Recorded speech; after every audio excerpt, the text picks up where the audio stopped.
Pernah nggak kamu merasa sudah berdoa, sudah berusaha, tapi kok hati tetap penuh cemas dan itu perasaan mentok di situ-situ saja? Beberapa tahun lalu, banyak klien datang dengan cerita yang sama, sulit tidur, kamu tersinggung, dan merasa doa hanya sebatas kata-kata tanpa benar-benar menenangkan hati. Di titik itu, muncul satu pertanyaan sederhana yang mengubah cara pandang. Kalau emosi kita yang kusut ini bisa dibereskan dulu, apakah hidup kita juga bisa ikut berubah? Dari berjalan itulah, channel Regita Terapis memperkenalkan tools yang sudah banyak dikenal, yaitu Spiritual Emotional Freedom Technique, atau lebih dikenal dengan SEF. Sebuah teknik ketukan lembut yang menggabungkan ilmu, psikologi, energi, dan kedalaman doa untuk membantu orang-orang melepaskan luka batin sekaligus mendekatkan diri kepada Tuhan.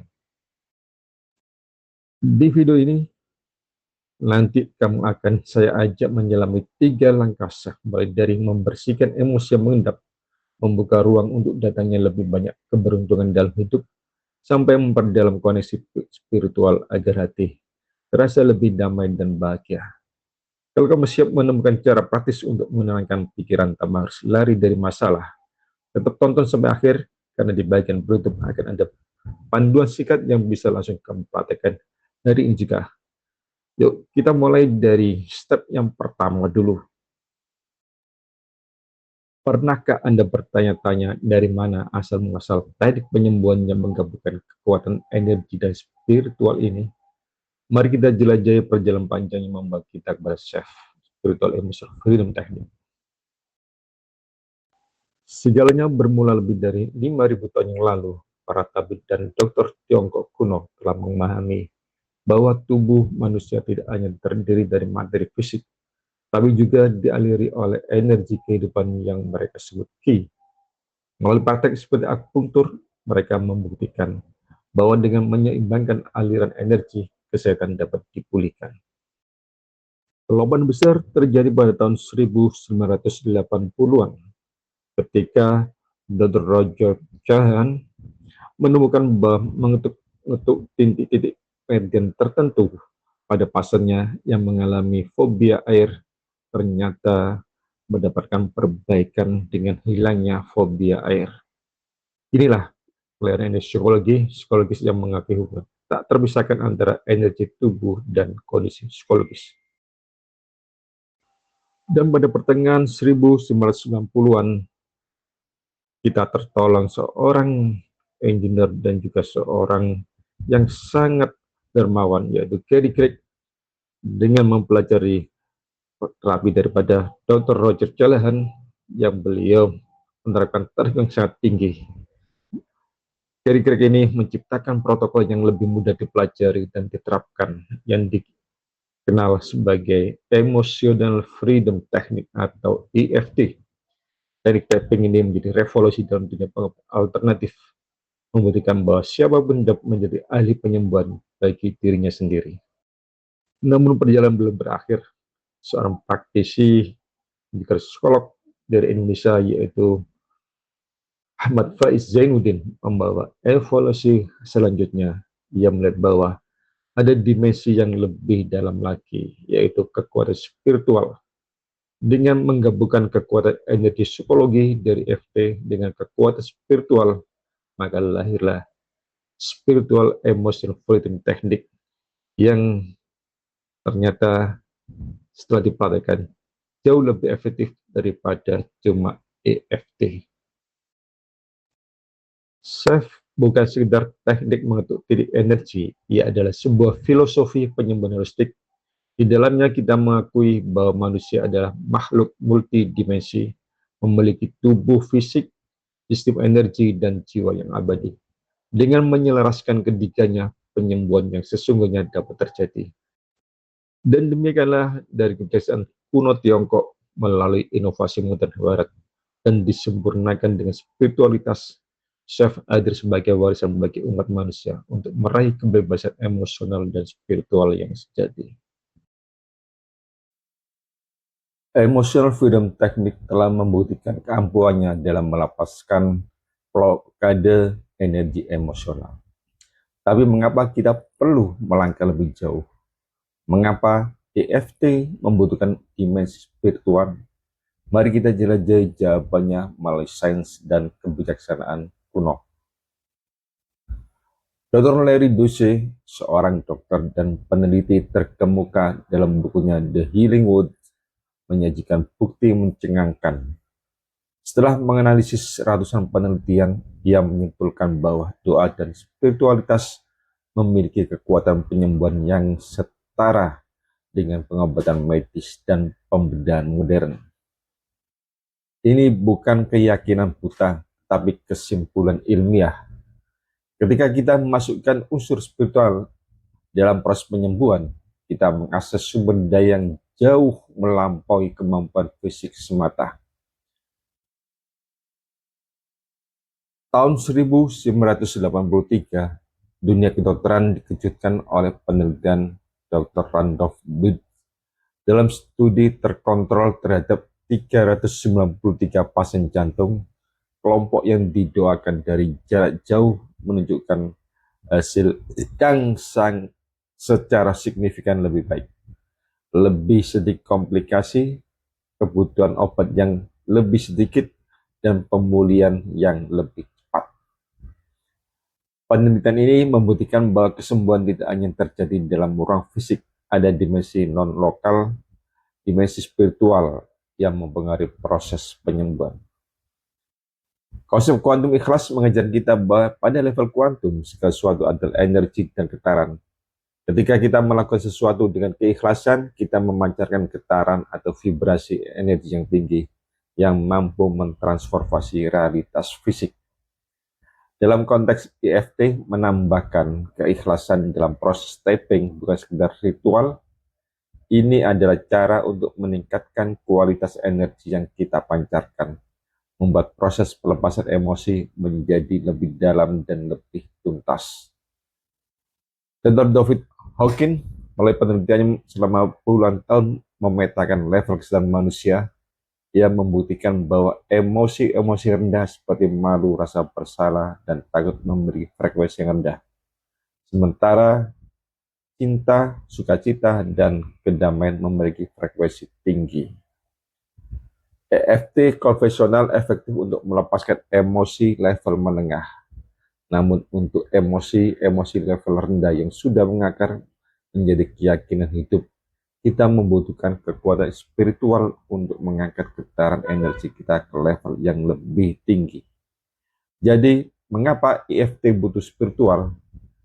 Karena penyembuhan yang sesungguhnya terjadi ketika kita menyelaraskan tubuh, pikiran, dan jiwa. Spiritual EFT atau SEF bukan sekedar mengetuk titik meridian.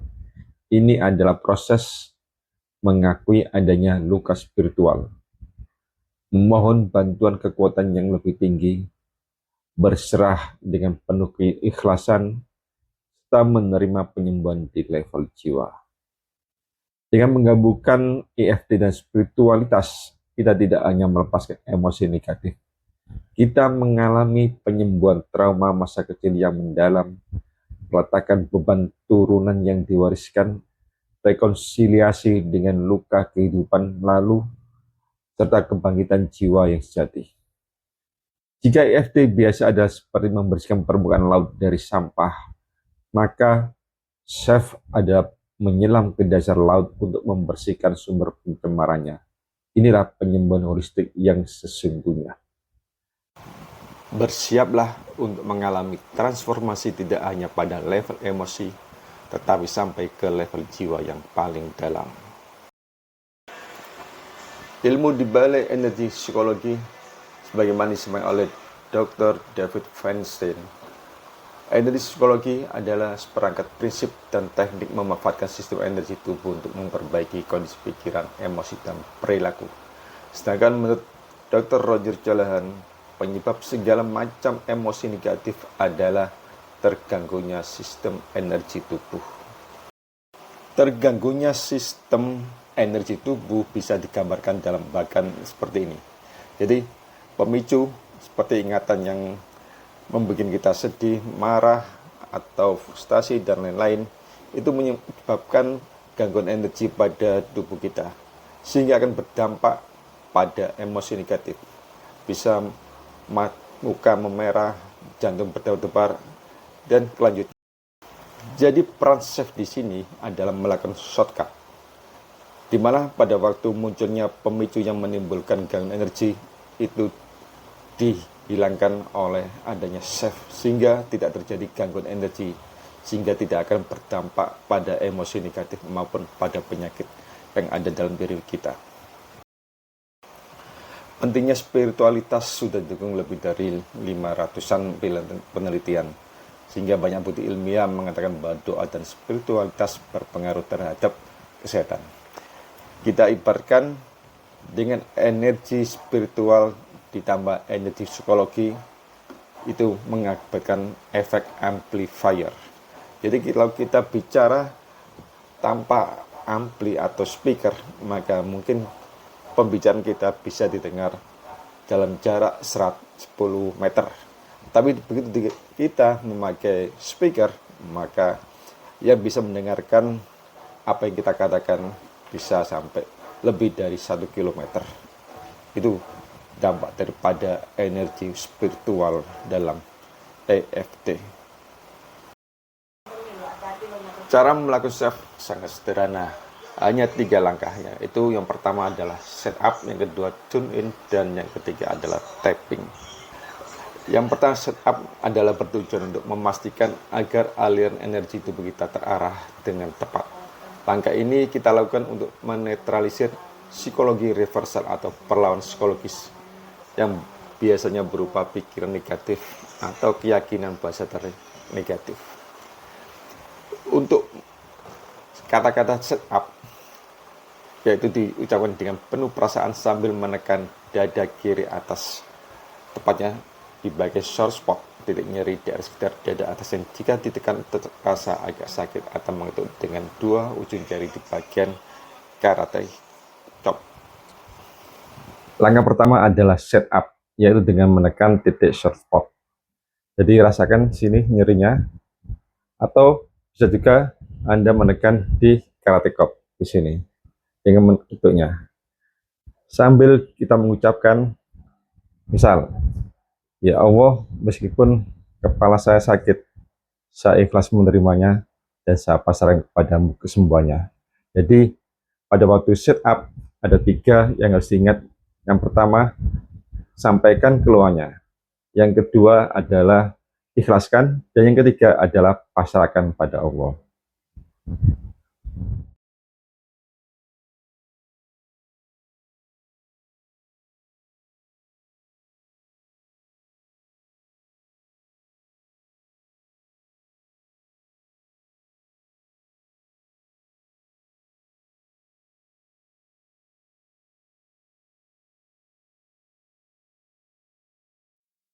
Langkah kedua adalah tune in, yaitu merasakan. Kalau Anda merasa fisik sakitnya adalah merasakan, umpama sakit kepala tadi dirasakan sakit kepalanya. Tapi kalau Anda permasalahan adalah emosi, maka emosi itu yang harus dirasakan. Umpama nyeri, sakit hati, atau marah, dirasakan marahnya. Untuk menimbulkan marah, bisa saja Anda bisa memunculkan apa yang menjadi faktor Anda marah. Umpama anak Anda atau teman Anda menyakiti Anda dan marah, sambil merasakan marahnya dan dibayangkan pada waktu saat itu Anda marah.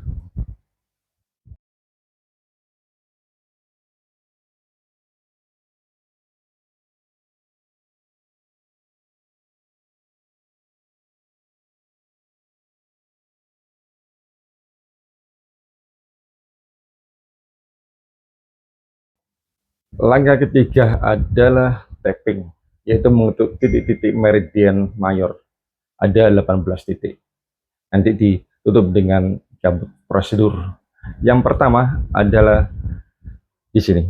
Caranya, lihat garis tangan, diarahkan ke alis Anda, kira-kira segini.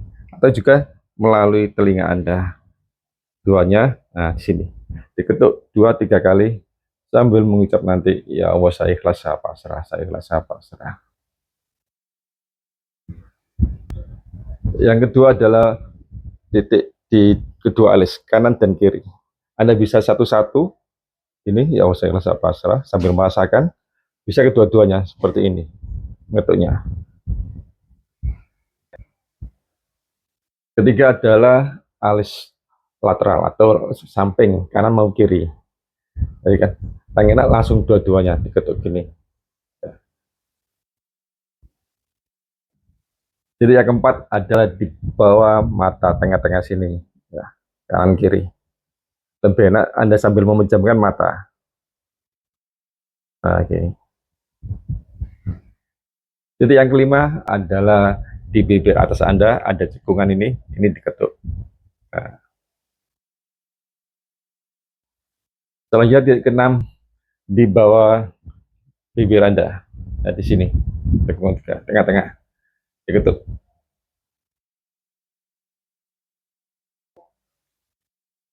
Titik yang ketujuh adalah collarbone. Jadi ada tonjolan tulang di sini, Anda ketuk kanan kiri. Ini. Titik kedelapan adalah di bawah lengan Anda. Jadi kalau Anda pakai baju, jadi ada garis ya ini. Dari pertemuan garis tengah ini sama puting susu. Nah, di sini. Kalau kanan kiri seperti ini. Nggak harus di ujung-ujung jari, tapi bisa aja di sini, di telapak tangan Anda. Yang kesembilan adalah titik di bawah puting susu Anda. Ya, sini. Kanan kiri ya. Yang ke-10 adalah titik di daerah dalam daripada lengan Anda. Caranya ada gulatan ini dan 3 jari Anda diukur. Nah, di sini, maka yang ditekan adalah titik ini. Bisa seperti ini, bisa seperti ini juga. Kanan kiri sama caranya. Tekan gini atau gini. Nah, semua. Titik yang ke-11 adalah kebalikan dari titik ke-10, yaitu caranya sini tadi. 3 sini. Nah, kanan kiri sama caranya.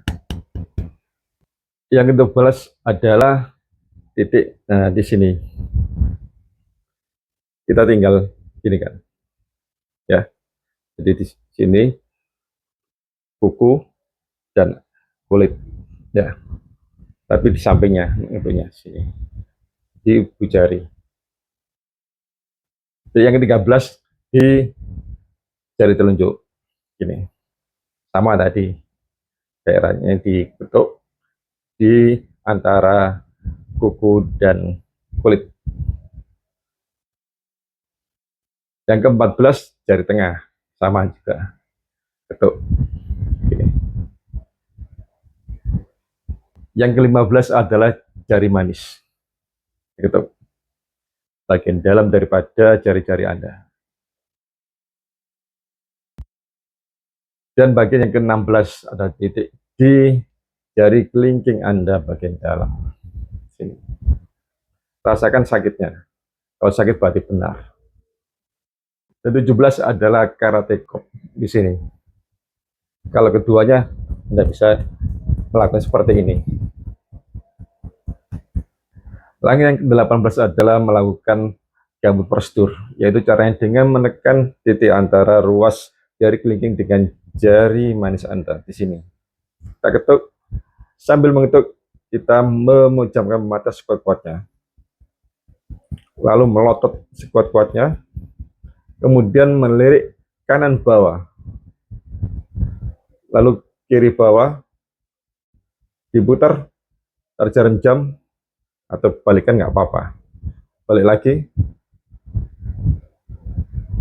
terus bergumam, berhitung 1, 2, 3, 4, 5, bergumam lagi, ditutup dengan 3 kali tarik nafas dan dikeluarkan dengan pelan. Tarik nafas baca Allah, keluar baca Alhamdulillah 3 kali. Selesai.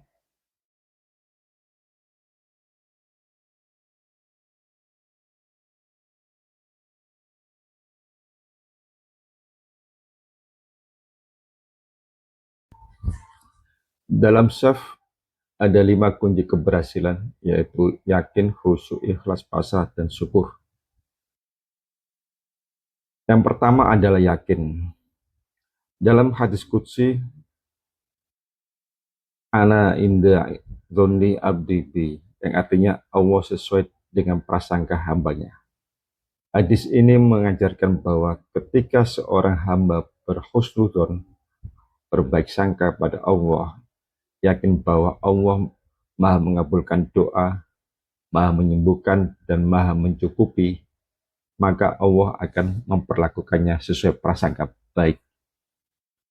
Jadi ketika dikaitkan dengan syaf, kondisi yakin berarti saat mengetuk titik-titik energi, hati memegang keyakinan penuh bahwa Allah mampu mengangkat rasa sakit, menenangkan jiwa, dan mengubah keadaan, sehingga doa dan tapping tidak dilakukan setengah hati.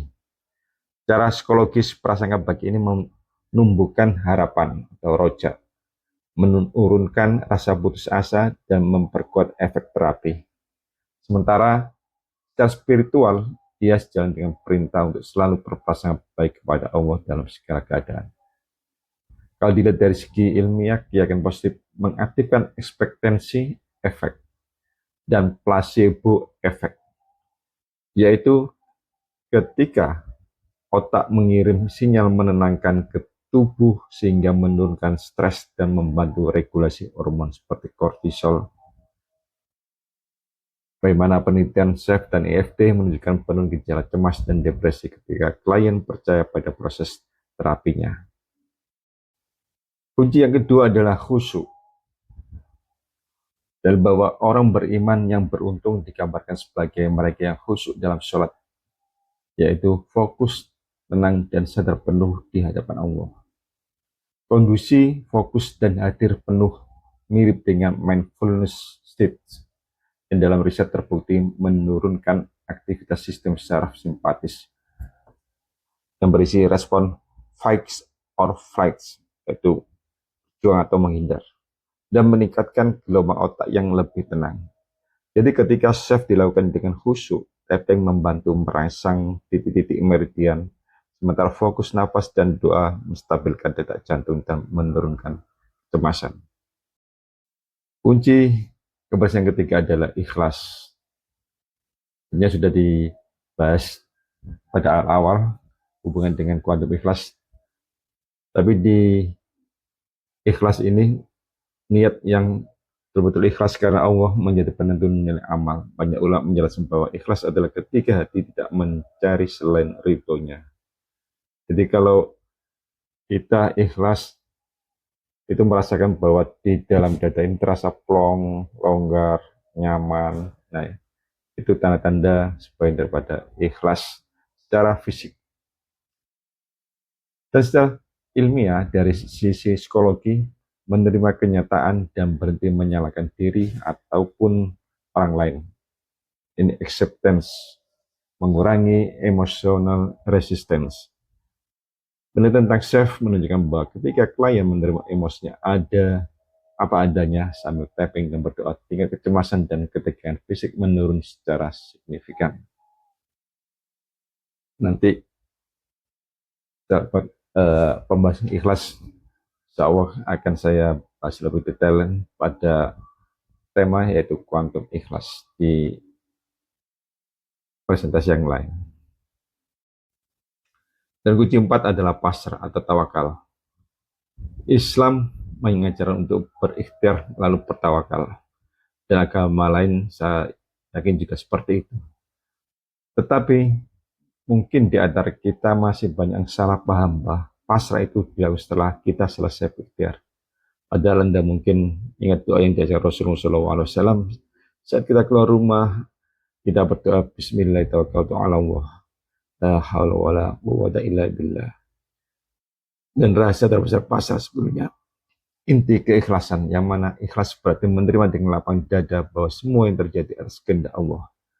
Dan pasrah menunjukkan bahwa sebetulnya kita tidak punya daya atau kekuatan atau upaya kecuali atas izinnya. Ini kalau dari segi agama adalah menghindarkan kita dari kesyirikan yang sangat tersembunyi. Tapi secara ilmiah, pasrah yang sehat, bukan putus asa, menurunkan perceived stress. Karena otak tidak lagi terus-menerus merasa harus mengontrol semua hal. Studi SEF menunjukkan bahwa respon yang menjalani rangkaian tapping plus unsur pasrah dan doa mengalami penurunan kecemasan, perilaku agresif, bahkan penurunan kadar kortisol pada beberapa penelitian fisiologis. Kunci yang kelima yaitu syukur. Sebagaimana dalam Al-Quran disebutkan bahwa jika kamu bersyukur, maka Allah akan menambah nikmatmu. Secara ilmiah juga dalam riset psikologis positif menunjukkan bahwa latihan syukur berkaitan dengan peningkatan suasana hati, kualitas tidur, dan penurunan gejala depresi. Ketika setelah SEF secara fokus mensyukuri hal-hal kecil yang sudah membaik, otak memperkuat jalur saraf yang terkait emosi positif, dan ini membuat efek terapi lebih tahan lama. Dengan menjelaskan bahwa 5 kunci hati ini bukan hanya diperintahkan dalam Islam, tapi juga didukung oleh temuan psikologi dan riset SEF atau EFT, yaitu penurunan kecemasan, stres, depresi, dan hormon stres. Kalian akan lebih mudah memahami bahwa SEF adalah bentuk ikhtiar yang selaras dengan iman sekaligus logis secara ilmiah. 4 tips ini sebenarnya membantu SEF jadi lebih terukur, tajam, dan aplikatif ke banyak area hidup. Berikut penjelasan praktisnya. Yang pertama adalah testing. Jadi sebelum memulai SEF, selalu ukur dengan menentukan skala 0 sampai 10 untuk emosi atau nyeri. Ini akan membuat Anda melihat perubahan, bukan cuma merasa. Diulangi testing tiap 1 sampai 2 kali putaran. Kalau angka turun, lanjut sampai mendekati 0 sampai 2. Yang paling bagus ya 0. Kalau macet, itu sinyal untuk ganti sudut pandang atau aspek lain atau perjelas masalahnya. Lalu yang kedua, masalah aspek. Satu masalah biasanya punya banyak aspek, berupa gambar, suara, kata-kata, makna, rasa, tubuh, sampai orang tertentu yang terlibat.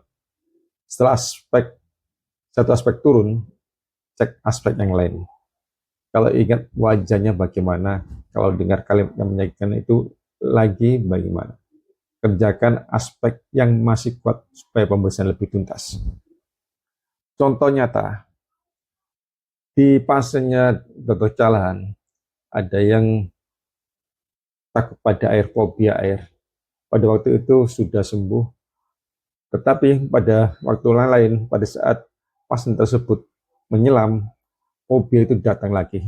Nah, berarti ini ada aspek yang lain. Jadi aspek pada waktu dia menyelam itu bermasalah. Sekarang kita bahas 11 penghambat keberhasilan SEF.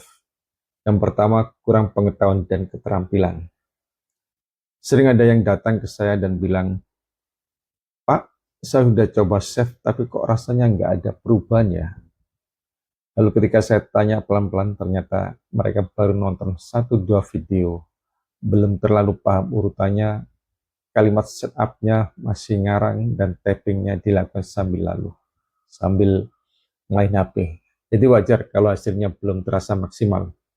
Padahal SEF itu sebenarnya sederhana, tapi punya banyak komponen kecil yang perlu dipahami dan dilatih. Mulai dari cara merumuskan masalah yang spesifik, memilih kata-kata doa saat setup, bagaimana tune in ke rasa di tubuh, sampai posisi dan ritme ketukan di titik-titik energi. Kalau satu saja dilewatkan, efeknya bisa saja jauh berkurang. Di dunia tapping ada sebuah ungkapan, kalau kelihatannya teknik ini tidak bekerja, biasanya ada bagian yang terlewat. Artinya, bukan SEF-nya yang salah, tapi kita perlu belajar sedikit lebih dalam dan berlatih sedikit lebih sering. Karena itu, sebelum menyimpulkan SEF tidak cocok untuk saya, pastikan dulu sudah paham 3 langkah dasarnya, yaitu setup, tune in, dan tapping. Sudah tahu cara mengukur emosi dengan skala 0 sampai 10 sebelum dan sudah melakukan SEF. Kemudian sudah belajar merumuskan masalah secara spesifik, bukan cuma saya stres atau saya sedih, saya marah, ya. Kabar baiknya semua ini bisa dipelajari. Semakin Anda sering praktek, semakin peka tubuh kita terhadap proses safe. Dan biasanya perubahan mulai terasa lebih cepat. Di sesi berikutnya saya akan ajak Anda latihan langkah demi langkah supaya safe tidak lagi jadi teori yang membingungkan, tapi benar-benar jadi alat praktis yang bisa Anda pakai setiap hari. Faktor kedua sebagai penyebab keberhasilan chef adalah kurang cairan atau dehidrasi. Dalam praktek EFT atau chef, kekurangan cairan memang dianggap menghambat efektivitas teknik ini, dan alasan terkait dengan prinsip-prinsip fisiologis dan energi yang mendasarinya. Jadi, kaitan dengan dehidrasi, pertama aspek konduktivitas listrik dan energi. Tubuh kita bergantung pada air untuk konduktivitas listrik yang optimal, artinya untuk penghantaran listrik yang optimal. Setiap sel menghasilkan dan mentransmisikan impuls listrik, dan air bertindak sebagai konduktor. Ketika tubuh dehidrasi, kemampuan untuk menghantarkan sinyal energi ataupun listrik ini menurun. Analoginya, bayangkan sirkuit listrik. Jika kabelnya dalam ini meridian dan sistem saraf kering atau terkorosi, aliran listrik akan terhambat. Dehidrasi menciptakan kondisi kering dalam tubuh sehingga sinyal korektif dari tapping tidak dapat mengalir dengan lancar untuk melepaskan blok energi. Prosesnya menjadi tidak optimal, seperti mencoba menyalakan lampu dengan daya yang rendah. Kemudian dari aspek fisiologis, dampak dehidrasi pada otak dan sistem saraf. Di titik EFT yang ditepuk berada di dekat konsentrasi ujung saraf. Stimulasi ini mengirim sinyal ke bagian otak yang bertanggung jawab atas stres dan emosi, terutama amigdala. Jika kaitannya dengan dehidrasi adalah pada fungsi otak. Otak kita terdiri dari sekitar 75% air. Dehidrasi ringan sekalipun telah terbukti dapat mempengaruhi fungsi kognitif, suasana hati atau mood, dan kemampuan untuk mengelola stres. Lalu peningkatan hormon stres. Studi menunjukkan bahwa dehidrasi dapat menyebabkan peningkatan kadar hormon stres kortisol. Ketika tubuh sudah dalam keadaan stres fisiologis, karena dehidrasi akan lebih sulit untuk mencapai keadaan tenang dan fokus yang diperlukan untuk memproses dan melepaskan emosi traumatis melalui chef. Anda pada dasarnya berenang melawan arus, mencoba mengurangi stres emosional sementara tubuh secara fisiologis sedang meningkatkan stres. Kemudian dari aspek praktis dalam sesi EFT atau chef, dalam sebuah sesi chef, respon fisik dan emosional bisa sangat intens. Tubuh sedang memproses melepaskan energi yang terperangkap. Jadi kaitan dengan dehidrasi, gejala yang bisa saja tumpang tindih. Gejala dehidrasi seperti sakit kepala, pusing, kelelahan, dan konsentrasi dapat disalahartikan sebagai bayangan atau resistensi psikologis selama sesi chef. Kalian mungkin rasa posisinya tidak lancar atau malah merasa tidak enak badan, yang sebenarnya disebabkan oleh dehidrasi, bukan oleh teknik chef itu sendiri. Sehingga proses detoksifikasi chef dapat memicu proses pelepasan yang kadang disertai dengan gejala fisik ringan, seperti menguap, sendawa, atau perasaan ringan. Sedangkan air sangat penting untuk membantu tubuh membuang limbah, metabolisme, dan emosional ini. Tanpa cairan yang cukup, proses pembersihan ini bisa terhambat dan membuat individu merasa tergantung atau tidak segar setelah sesi. Lalu dari segi perspektif psikologis kondisi mind body, air sering dikaitkan dengan aliran kebersihan dan pelepas secara metaforis. Secara psikologis, memastikan tubuh terhidrasi dengan baik sebelum memulai pekerjaan emosional dapat menjadi tindakan persiapan dan niat untuk mengalirkan apa yang perlu dilepaskan. Rekomendasi praktis dari praktisi chef, hampir semua praktisi chef yang terlatih akan menekankan pentingnya hidrasi, minum air yang banyak. Rekomendasi umum mereka adalah minum air sebelum sesi, minum 1 atau 2 gelas air sekitar 15 atau 30 menit sebelum memulai tapping.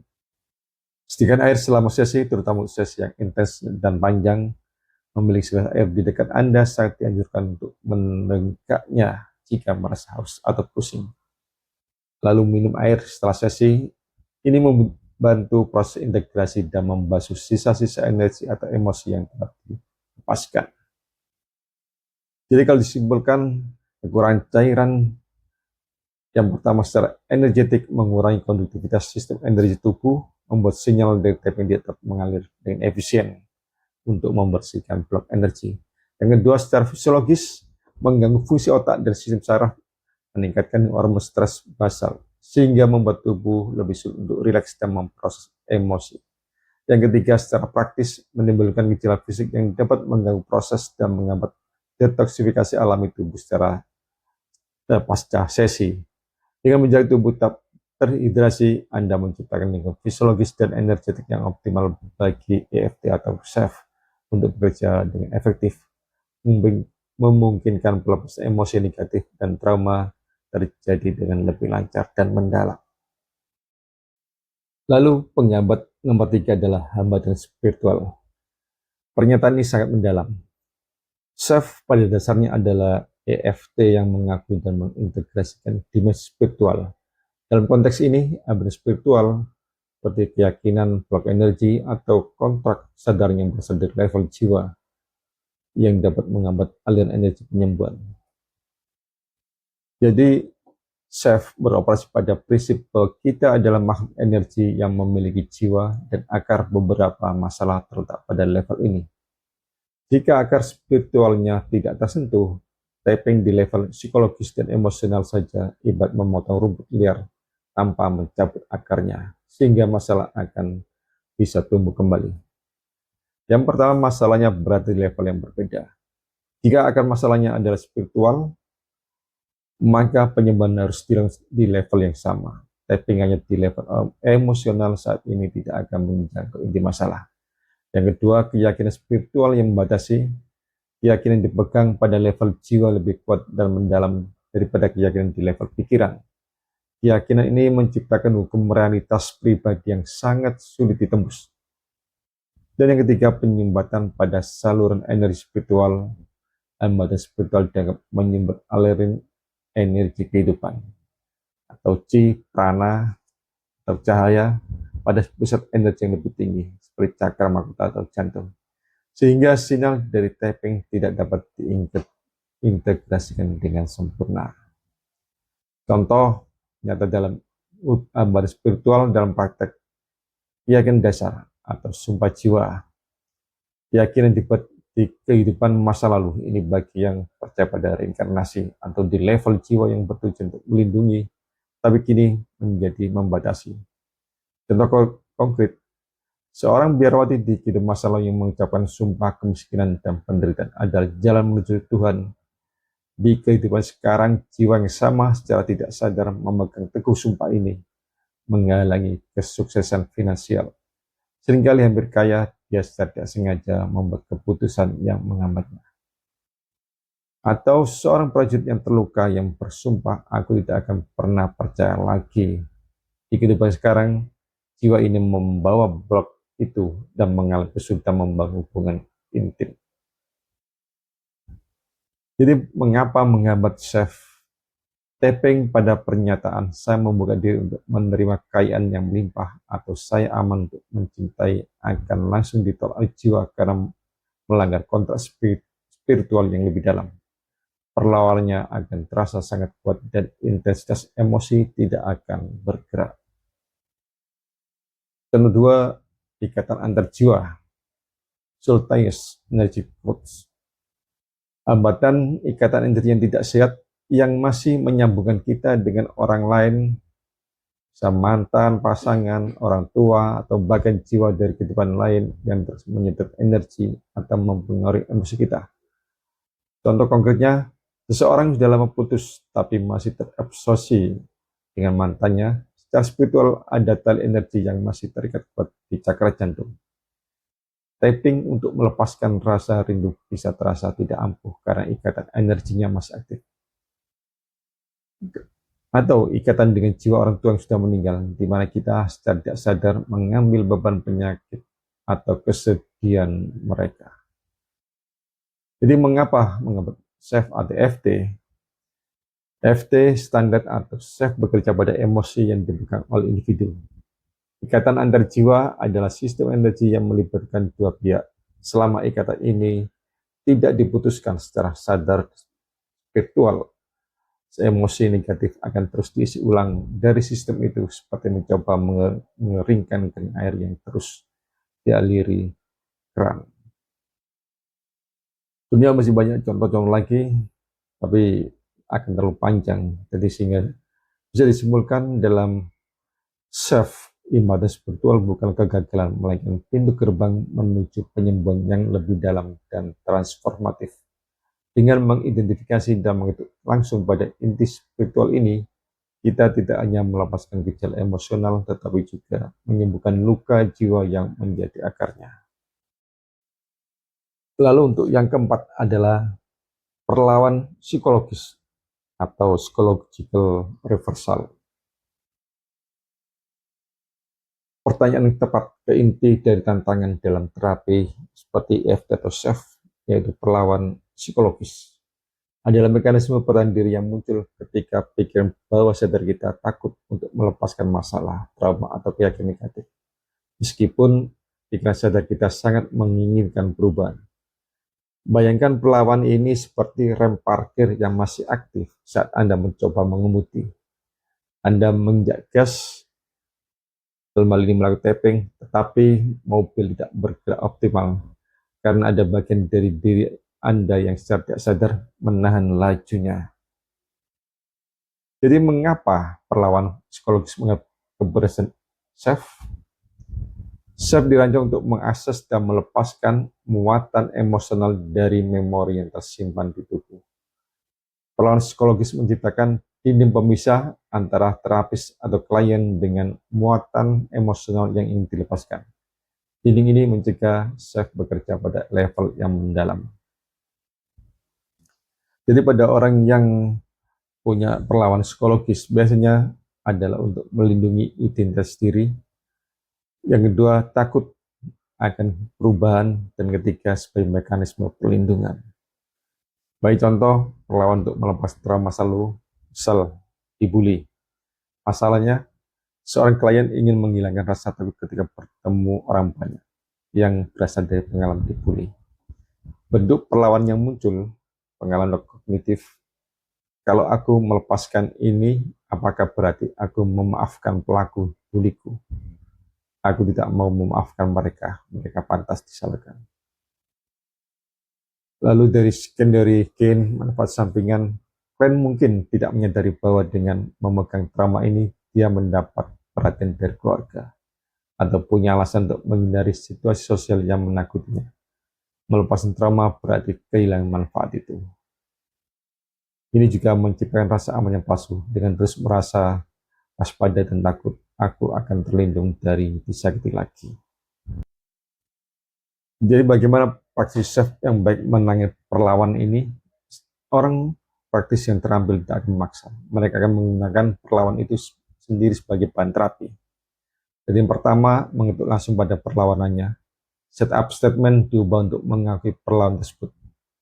Seperti, walaupun ada bagian dalam diri saya yang tidak percaya ini akan bekerja, saya memilih untuk mencobanya. Saya ikhlas menerimanya dan saya pasrahkan pada Allah untuk kesembuhannya.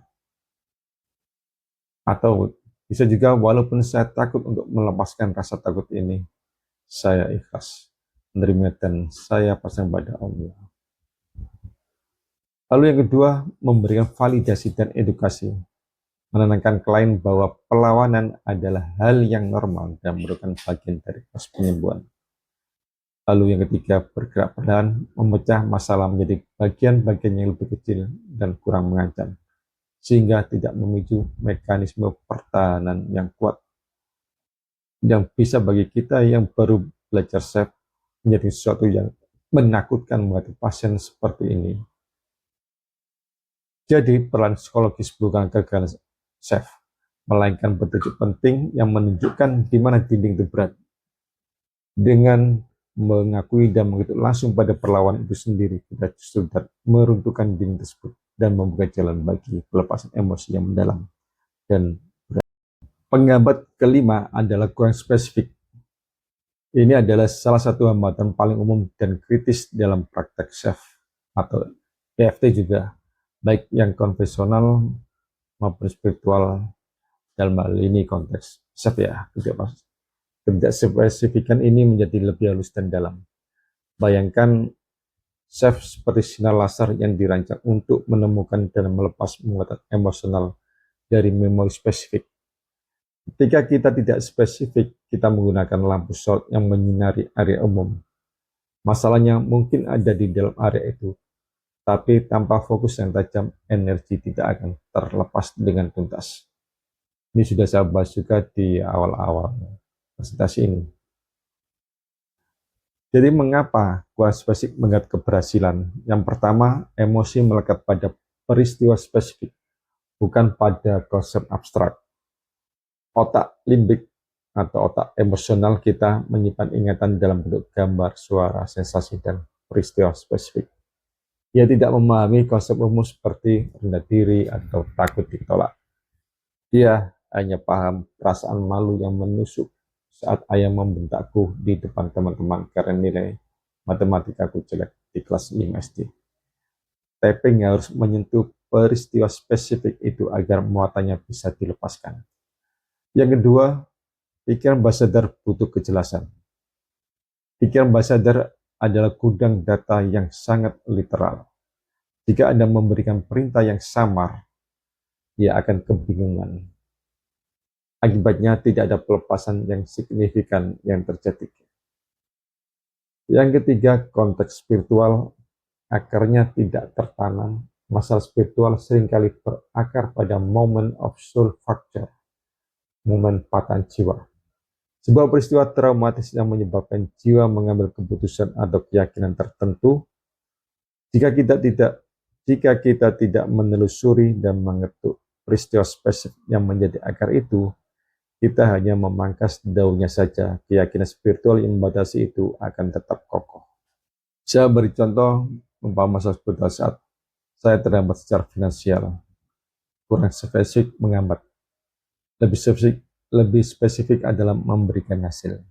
Jadi setup statement, walaupun ada blok spiritual yang menghambat uang saya membukanya sekarang. Setup statement, walaupun ada bagian dalam jiwa saya yang masih membuka sumpah kemiskinan dan dari kehidupan sebagai biar rawati dulu, karena percaya uang akan menjauhkanku dari Tuhan. Saya sekarang dengan penuh kesadaran membatalkan sumpah itu. Ini juga saya jelaskan di awal tentang masalah fobia air, jadi lebih tentang spesifik. Untuk lebih jelas bagaimana menjadi lebih spesifik, kita bisa menggunakan teknik tell the story. Jadi, klien disuruh menceritakan kisahnya, adegan spesifik, minta klien untuk menceritakan momen paling menyakitkan terkait masalahnya. Kapan, terakhir kali, atau paling parah kamu merasa takut, marah, sedih, hal seperti ini. Kemudian detail sensorik, gali detailnya, apa yang kamu lihat, ekspresi wajah orang, ruangan, kemudian apa yang kamu dengar, apa yang kamu rasakan di tubuh, ya. Gunakan detail itu dalam setup statement, rangkum adegan dan sensasi spesifik itu ke dalam kalimat setup. Semakin panjang dan spesifik, semakin baik. Ini bisa dikatakan model kita curhat kepada Tuhan, curhat kepada Allah. Mungkin ada orang yang seperti itu dengan ngomong banyak, beban-beban yang dirasakan bisa hilang. Coba aja kamu melakukan hal seperti itu, model curhat. Jadi kesimpulannya dalam spiritual EFT, spesifikan adalah kabut yang menyembunyikan arti masalah. Dengan menjadi spesifik, dengan menemukan memori spesifik, keyakinan spiritual spesifik, atau peristiwa jiwa yang spesifik, kita mengubah EFT dari sekedar teknik beredar stres menjadi alat transformasi yang powerful, yang mampu menyembuhkan luka hingga ke tingkat yang paling dalam. Spesifisitas adalah jembatan yang menghubungkan teknik tapping dengan muatan emosional dan spiritual yang ingin kita lepaskan. Pengembat keenam adalah akar masalah belum ditemukan. Justru ini adalah faktor kuncinya di mana chef itu berusaha untuk mengungkap atau menemukan akar masalahnya untuk segera dihilangkan, sehingga gejala-gejala yang muncul otomatis akan hilang. Beberapa penjelasan kenapa hal ini menghambat keberhasilan. Yang pertama, emosi adalah gejala, bukan penyakit. Perasaan seperti cemas, rendah diri, atau takut adalah gejala dari suatu pengalaman dasar, root cause, yang menciptakan keyakinan negatif. Mengetuk gejala tanpa menemukan akarnya ibarat meminum obat penurun demam tanpa mengobati infeksi yang menyebabkannya, sehingga demam akan kembali. Yang kedua, energi terpecah-pecah. Jadi masalah yang kita rasakan sekarang, misal takut public speaking, biasanya adalah cabang dari sebuah pohon masalah yang akarnya jauh di masa lalu. Mengetuk setiap cabang, setiap situasi yang memicu cemas adalah sangat melelahkan dan tidak efisien karena akarnya terus menumbuhkan cabang baru. Yang ketiga, dalam konteks spiritual, luka jiwa tidak tersentuh. Akar masalah spiritual adalah momen patah jiwa, soul fracture moment, saat dimana jiwa kita mengambil keputusan atau keyakinan pembatas untuk bertahan hidup. Jika momen ini tidak ditemukan dan dilepaskan, jiwa akan terus mengulang pola yang sama untuk menyembuhkan luka yang tidak diingatnya itu. Mari kita lihat beberapa skenario di mana akar masalahnya sering tidak terdeteksi. Yang pertama, masalah saya selalu merasa tidak pernah cukup baik. Gejalanya itu adalah gagal. Klien datang dengan keluhan, dok saya kok merasa tidak cukup baik di pekerjaan, dalam hubungan, dan dalam segala hal. Praktisi kita lalu mengutuk pernyataan, walaupun saya merasa tidak cukup baik, saya menerima diri saya. Itu cara FT. Kalau accept, walaupun saya merasa tidak cukup baik, saya ikhlas menerima dan saya pasrah kepada Allah. Hasil intensitas turun sedikit, tapi besoknya klien kembali merasa sama. Dia merasa chef tidak bekerja untuknya. Padahal akar masalah yang sebenarnya itu tersembunyi. Setelah digali lebih dalam, ternyata akarnya adalah sebuah keyakinan spiritual yang terbentuk di masa kecil. Jadi momen patah jiwa saat berusia 5 tahun, klien sakit keras. Ibunya yang kelelahan dan khawatir tanpa sengaja berkata, adik jangan nakal ya, ibu sudah capek sekali. Kalau adik tidak menurut, ibu bisa sakit. Dan keputusan jiwa turut kos, jiwa anak kecil itu mencatat keberatan saya adalah beban bagi orang yang saya cintai. Untuk dicintai, saya harus sempurna dan tidak merepotkan. Kalau konversi ke masalah dewasa, keyakinan saya adalah beban. Ini kemudian menjelma menjadi saya tidak cukup baik di segala area kehidupan. Jadi mengapa menghambat? Mengetuk saja saya tidak cukup baik seperti memotong daun atas pohon. Akar saya adalah beban yang tertanam di tanah masa kecilnya terus menyuplai energi untuk daun-daun baru tumbuh. Hanya dengan mengetuk memori spesifik saat ibunya mengucapkan kalimat itu dan melepaskan keputusan jiwa yang diambil saat itulah penyembuhan permanen terjadi. Lalu bagaimana menemukan akar masalah dalam spiritual EFT atau chef? Seorang praktisi yang ahli akan bertindak seperti detektif jiwa. Teknik yang digunakan yang pertama, tanya kapan pertama kali dalam hidupmu kamu merasa perasaan seperti itu. Lalu gunakan perasaan fisik sebagai pintu masuk. Minta klien merasakan di mana emosi itu berada di tubuhnya. Yang ketiga, teknik film pendek. Minta klien membayangkan masalah seperti seolah-olah dia melihat dia sendiri sebagai pemain di film tersebut. Yang keempat, intuisi dan koneksi spiritual. Praktisi yang terlatih akan menyelaraskan dengan intuisi dan minta bimbingan di tinggi atau saver klien untuk membimbing mereka langsung ke inti masalah. Jadi kesimpulannya dalam chef menemukan akar masalah bukan langkah persiapan, melainkan inti dari penyebab itu sendiri. Yang ketujuh, adalah aspek yang berubah-ubah. Aspek yang berubah-ubah yang disebut dengan shifting aspect adalah salah satu alasan utama mengapa seorang merasa sudah diterapi tapi kok tidak tuntas atau masalah pindah-pindah.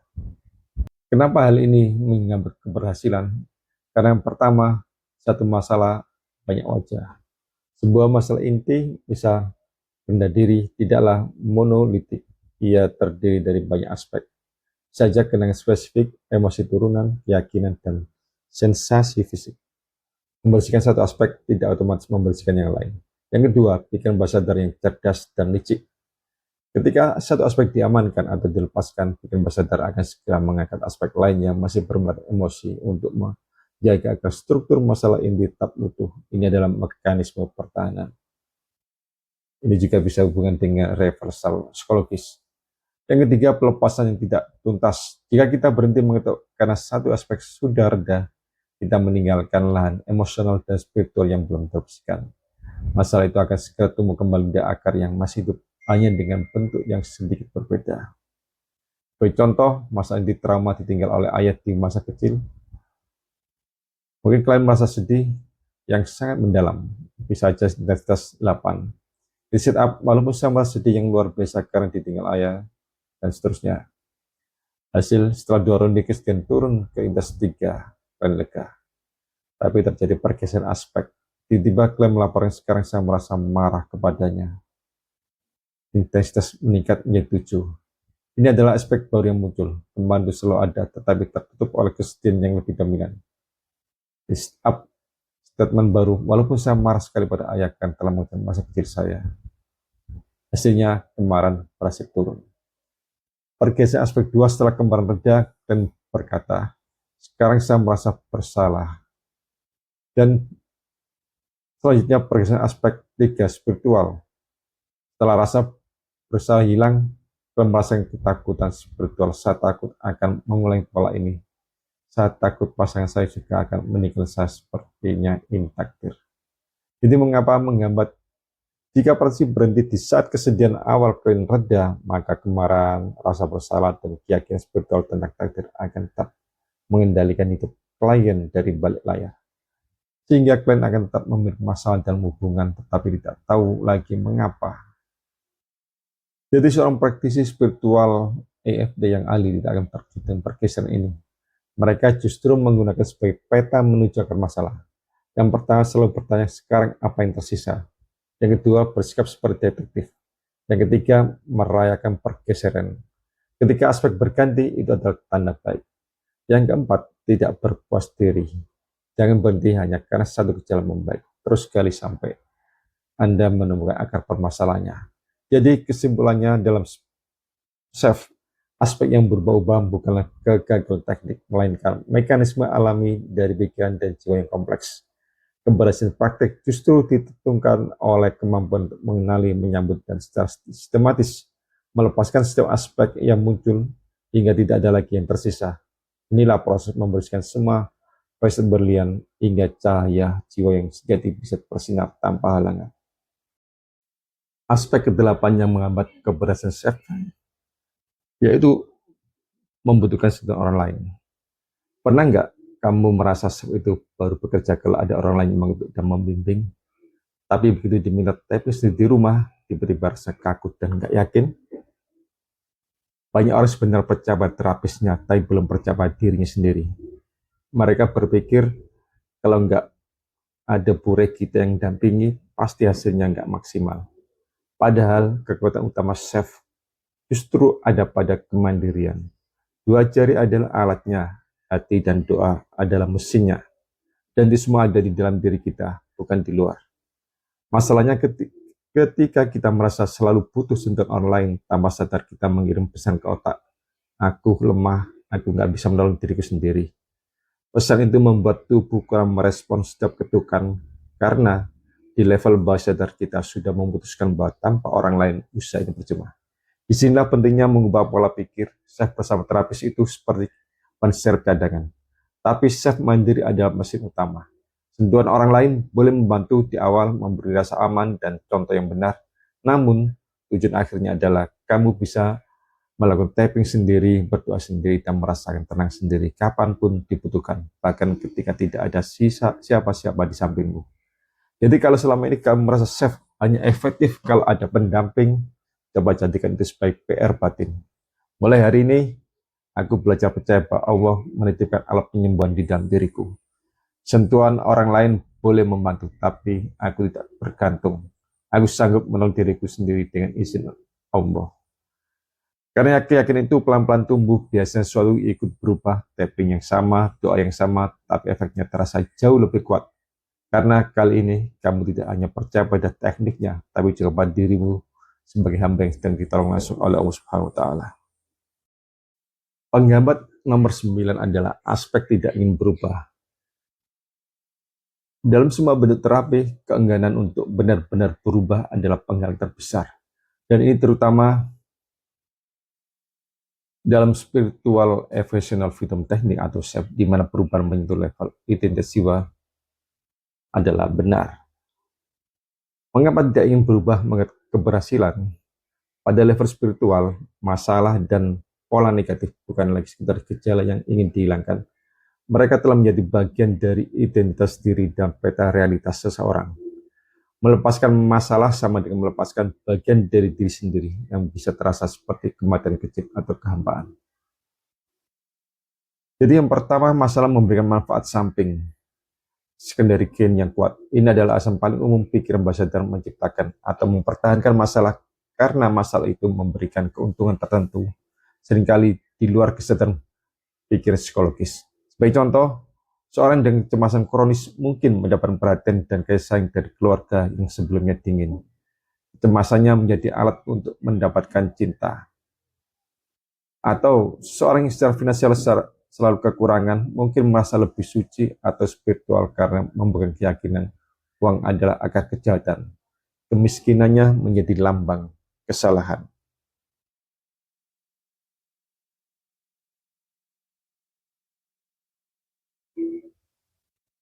Sebenarnya ada banyak contoh, tapi kebanyakan nanti. Jadi bagaimana hal ini terwujud dalam sesi chef, tanda-tanda sabotase diri, seorang praktisi akan melihat gejala-gejala ini. Seperti, ya, tetapi, klien setuju dengan setup statement, tapi langsung diikuti dengan sangkalan. Ya, tapi itu tidak mungkin berhasil untuk saya. Intensitas emosi yang stuck. Skala intensitas emosi tidak mau turun dari angka 7 atau turun lalu naik lagi ke angka yang sama. Mengubah subjek. Setiap kali mendekati inti masalah, klien tiba-tiba mengalihkan pembicaraan ke hal-hal yang tidak relevan. Lalu tanda-tanda yang lain adalah mengantuk atau kebingungan tiba-tiba. Pikiran bawah sadar mematikan sistem agar tidak harus memproses materi yang mengancam dirinya. Kritik terhadap proses, ini terasa konyol atau saya tidak merasakan apa-apa. Jadi bagaimana chef menanganinya? Praktisi yang cerdik tidak akan melawan perlawan ini, mereka akan mengetuk langsung pada keengganan untuk berubah itu sendiri. Jadi setup statement yang akan digunakan, walaupun ada bagian dalam diri saya yang takut untuk melepaskan kecemasan ini, karena khawatir saya tidak akan lagi mendapat perhatian. Saya terbuka untuk memahami perasaan ini, saya ikhlaskan dan saya pasarkan kepada Allah. Dan seterusnya. Kesimpulan dalam chef, tidak ingin berubah bukanlah sebuah kegagalan karakter, melainkan mekanisme pertahanan jiwa yang kompleks. Keberhasilan tidak terletak pada memaksa perubahan, tetapi pada dengan penuh kasih saya mengakui, menghormati, dan kemudian melepaskan ketakutannya mendasari keengganan itu sendiri. Begitu perlawan ini dilepaskan, barulah jalan menuju penyembuhan inti terbuka dengan lebar. Pengertian ke-10, terkadang klien perlu pernapasan collar band. Dalam praktek chef, pernapasan collar band bukanlah teknik inti dari EFT standar, melainkan sebuah protokol tambahan yang sangat powerful, yang sering diintegrasikan terutama oleh praktisi advance seperti yang diajarkan dalam MET atau Metabolic EFT, atau untuk menangani masalah yang sangat bandel. Jadi ini bukan sekedar pernapasan biasa, melainkan sebuah proses visualisasi energi yang dilakukan sambil menahan titik collar band. Jadi apa itu pernafasan color band dan mengapa diperlukan? Teknik ini dikembangkan berdasarkan pemahaman bahwa beberapa blok energi, terutama yang terkait dengan keyakinan mendalam dan masalah fisiologis, terkunci dalam sistem energi tubuh. Titik collarbone tulang selangka dianggap sebagai titik akupresur yang powerful yang terhubung dengan aliran energi utama tubuh. Dengan menggabungkan penekanan pada titik collarbone, visualisasi aliran energi yang spesifik sebagai perintah, kalau titik collarbone sebagai sakral energi, lalu pernafasan yang disengaja sebagai kekuatan pendorong. Teknik ini bertujuan untuk mereset atau memprogram ulang sistem energi tubuh pada level yang sangat dalam. Jadi mengapa diperlukan untuk keberhasilan kasus-kasus tertentu? Yang pertama, melepaskan psychological reversal, singkat PA. Ada sebuah blok energi bawah sadar yang secara aktif menolak kesembuhan. Bayangkan seperti memasang baterai dengan kutub terbalik dalam senter. Seberapa bagus pun bolamnya, senter tidak akan menyala. Jadi pernafasan collarbone bertindak sebagai koreksi polaritas untuk sistem energi. Yang kedua, menangani masalah yang sangat kompleks atau kronis. Yang ketiga, menginstruksikan tubuh langsung pada level energi. Teknik ini melewati pikiran sadar dan berbicara langsung pada kecerdasan tubuh, body intelligence, untuk melakukan perubahan yang diperlukan. Jadi bagaimana melakukan pernafasan collarbone? Yaitu pertama, bayangkan Anda sedang memprogram ulang komputer biologis Anda. Langkah pertama, persiapan setelah melakukan serangkaian tapping save dan merasa bahwa masalah sudah membaik tetapi belum tuntas atau merasa stuck, siapkan diri. Letakkan ujung jari tangan kanan Anda pada titik collarbone kanan dan ujung jari tangan kiri pada titik collarbone kiri. Titik ini kira-kira 2-3 cm di bawah lengkung tulang selangka, mendekati tulang dada. Langkah kedua, visualisasi dan pernafasan. Jadi tutup mata Anda, sekarang lakukan siklus berikut. Selama 3-5 kali nafas dengan visualisasi yang sangat jelas. Tarik nafas dalam-dalam. Saat menarik nafas, bayangkan energi penyembuhan berwarna putih, emas atau hijau mengalir dari atas kepala, cakra mahkota menuju ke bawah, mengisi seluruh tubuh Anda. Kemudian buang nafas perlahan. Saat membuang nafas, bayangkan energi yang terganggu, energi negatif atau stagnan mengalir keluar dari tubuh Anda melalui titik collarbone yang sedang Anda tekan, seperti kabel yang mengalirkan listrik statis. Langkah ketiga, variasi arah energi. Ini adalah kuncinya. Praktisi sering memutar arah visualisasi ini untuk membersihkan semua kemungkinan blok. Lakukan 3-5 nafas untuk setiap arah berikut. Jadi yang pertama, vertikal, atas ke bawah. Tarik nafas, energi masuk dari atas kepala ke bawah. Buang nafas, energi keluar melalui tulang ekor. Yang kedua, vertikal bawah ke atas. Tarik nafas, energi masuk dari kaki atau tulang ekor ke atas. Buang nafas, energi keluar melalui atas kepala. Yang ketiga, secara horizontal, kiri kanan. Tarik nafas, energi masuk dari sisi kiri tubuh. Buang nafas, energi keluar melalui sisi kanan. Yang keempat, horizontal, kanan ke kiri. Tarik nafas, energi masuk dari sisi kanan tubuh. Buang nafas, energi keluar melalui sisi kiri. Yang kelima, dari depan ke belakang. Tarik nafas, energi masuk dari depan. Buang nafas, energi keluar melalui punggung. Yang keenam, dari belakang ke depan. Tarik nafas, energi masuk dari punggung, dan buang nafas, energi keluar melalui depan tubuh. Lalu langkah penutupnya, setelah selesai, tarik nafas dalam sekali lagi, dan bayangkan energi seimbang di seluruh tubuh. Periksa kembali masalah awal Anda. Seringkali intensitas emosinya akan hilang atau berkurang drastis, atau Anda akan merasakan kelegaan fisik yang signifikan. Jadi penerapan collarbone dalam SF bukanlah sihir, melainkan sebuah protokol teknologi energi yang canggih yang diperlukan untuk keberhasilan kasus-kasus yang bandel karena iba kerja pada level yang lebih dalam daripada tapping sequential biasa, yaitu pada level memperbaiki koneksi dan aliran energi inti tubuh sendiri. Dengan menggabungkan niat, pernapasan, sentuhan, dan visualisasi, teknik ini memberdayakan praktisi untuk menjadi lebih dari sekedar pengetuk, tetapi menjadi arsitek dari sistem energi mereka sendiri. Yang nomor 11 penghambatnya adalah alergi terhadap objek tertentu. Dalam konteks SEF, alergi terhadap objek tertentu tidak lagi dilihat semata-mata sebagai reaksi fisik, tetapi sebagai sebuah fobia biokimia atau kesalahpahaman pada level energi dan spiritual antara tubuh dengan suatu substansi. Alergi menghambat keberhasilan SEF jika akar penyebabnya tidak ditangani. SEF yang hanya fokus pada gejala tanpa menyentuh akar spiritual atau emosionalnya akan kurang efektif. Jadi mengapa alergi bisa menghambat keberhasilan spiritual EFT? Yang pertama, akar masalah bukan pada objek, tapi pada makna yang diberikan oleh sistem tubuh pikiran.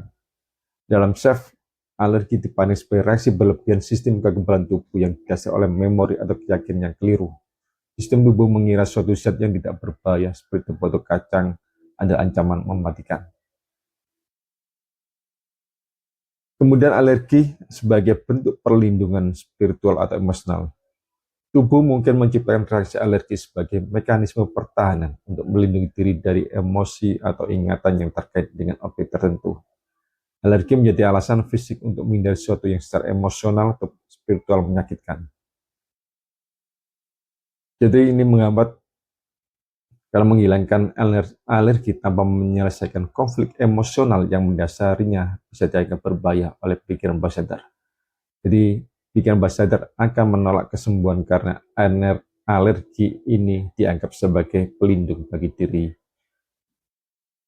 Kemudian jika adalah blok energi yang terkait dengan cakra dan sistem organ tertentu.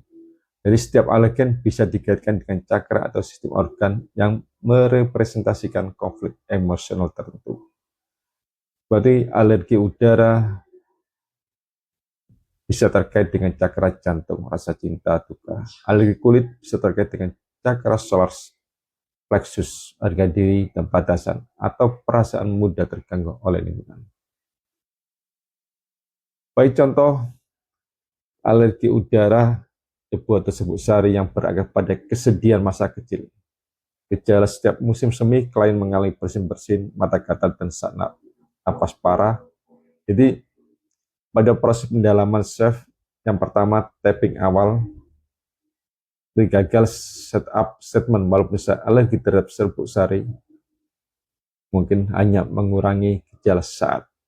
Lalu mencari akarnya. Yang kedua, pasti bertanya, apa yang terjadi dalam hidupmu saat musim semi di usia 5-10 tahun? Setelah digali, klien teringat bahwa neneknya meninggal karena sakit paru-paru di sebuah musim semi yang indah. Rumah nenek penuh dengan bunga. Yang ketiga, koneksi spiritual emosional. Sistem tubuh bawah sadar klien mengaitkan musim semi, aroma bunga dengan kesedihan, kehilangan, dan sesak nafasnya nenek yang meninggal. Jadi alergi adalah cara tubuh untuk menolak rasa sakit yang terkait dengan musim semi. Sehingga statement spesifik harus dilakukan seperti walaupun tubuh saya telah mengaitkan serbuk sari dengan kepergian nenek. Saat nenek meninggal dunia, saya ikhlas, saya pasrah. Atau walaupun paru-paru saya menahan kesedihan yang terhirup di musim semi saat nenek pergi, saya ikhlas, saya pasrah. Hasilnya setelah mengetuk memori spesifik kematian nenek dan melepaskan kesedihan yang terperangkap, reaksi alergi klien berkurang hingga 90%, sehingga tubuhnya tidak lagi perlu melawan musim semi.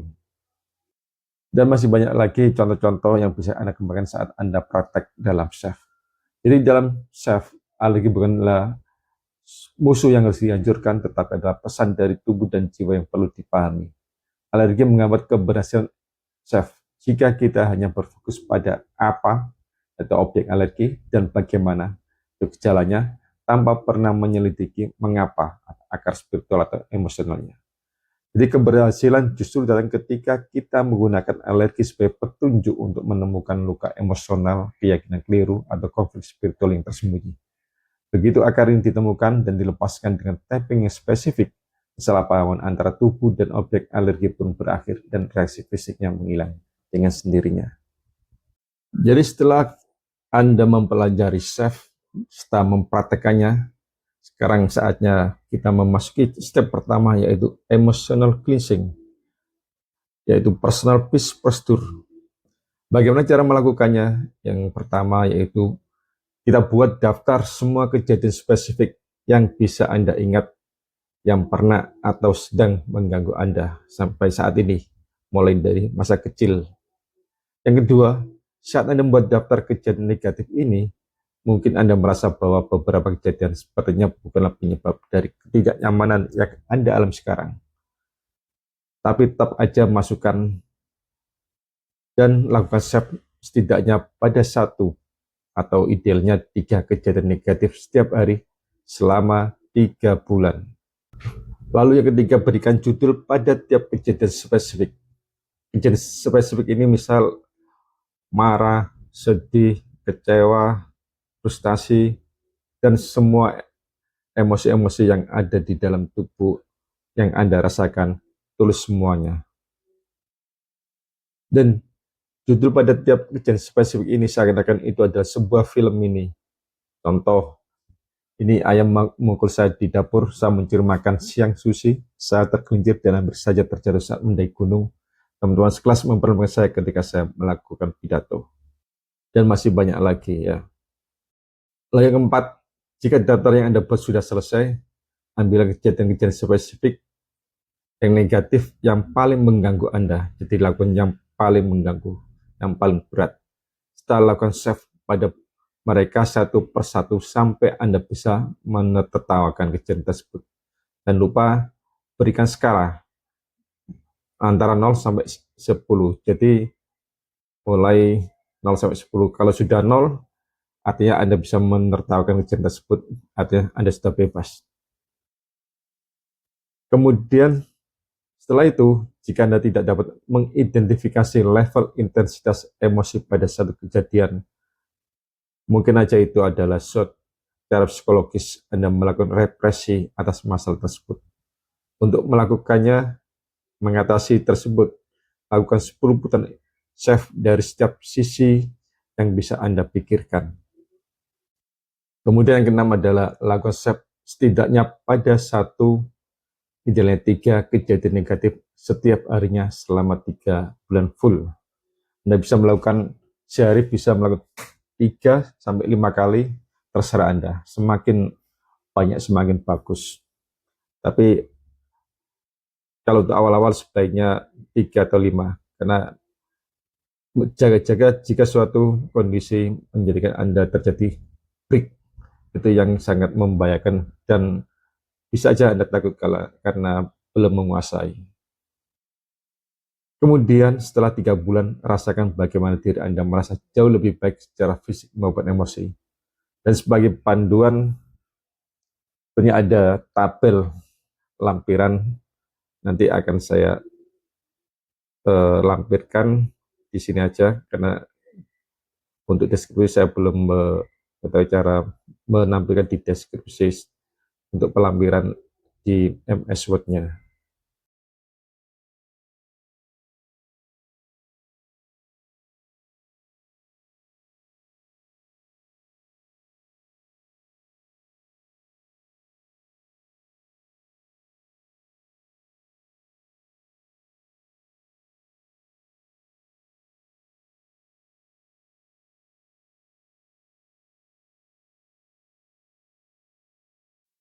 Jadi sampai di sini kita sudah menyelesaikan tahap 1, yaitu personal peace posture, fondasi dari seluruh perjalanan self kamu. Hari ini kamu sudah belajar mengenali emosi, memberi judul pada peristiwa yang mengganggu, mengukur intensitasnya, lalu membersihkannya satu persatu dengan kombinasi kedudukan doa dan 5 kunci hati, yaitu yakin, khusyuk, ikhlas, pasrah, dan syukur.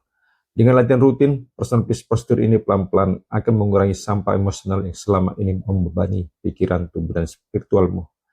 Di pertemuan berikutnya, kita akan mulai masuk ke tahap 2, yaitu tentang luck factor, faktor keberuntungan. Bagaimana menggunakan pikiran, emosi, dan kebiasaan sehari-hari untuk membuka lebih banyak peluang hidup Bukan hanya bebas dari luka, tapi juga lebih mudah beruntung dalam arti spiritual dan psikologis. Setelah itu, perjalanan kita bernaik ke tahap 3, tips chef, yaitu pendalaman aspek spiritual chef, memperkuat koneksi dengan Allah, dengan Tuhan, memperhalus kesadaran, dan memperkuat energi syukur agar ketenangan dan kebahagiaan yang kamu rasakan bukan hanya saat, tapi menjadi bagian hidup. Teruskan latihan kecil setiap hari, catat perubahan apapun yang kamu rasakan, dan datang ke tahap berikutnya dengan hati yang terbuka. Karena apa yang kita lakukan hari ini baru langkah yang pertama. Masih banyak keajaiban chef yang menunggu kamu di level lakvator dan tip chef.